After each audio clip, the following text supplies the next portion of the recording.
Glaucoma continues to be one of the leading causes of blindness worldwide. Regular screening for early detection and treatment therefore remains of paramount importance. TVJ's Shamela Pullin reports. Glaucoma is a group of eye conditions that damage the optic nerve. The optic nerve is important for you to see. However, it is often damaged by an abnormally high pressure in your eye. Normal pressure is 10 to 20.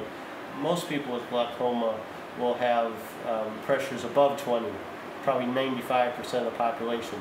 Maybe 5–7% of the population may have normal pressures. Two of the most significant risk factors for glaucoma are age and family history.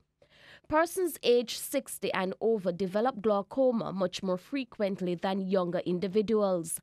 The early stages of glaucoma do not usually show any symptom.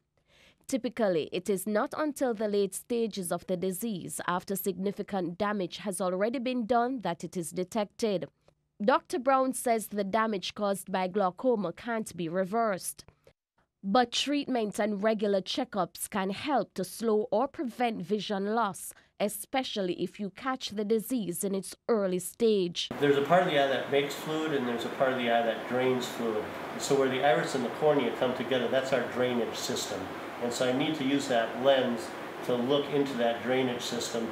And then with the laser, I'm taking laser energy and I'm tapping those drainage system cells with the laser. So I'm not punching holes, but I am tapping those cells with laser energy, and that can increase our outflow of fluid from the inside of the eye. And that's where we get the pressure lowering with that medicine. With your health report, I'm Shamela Pullin, wishing you good health.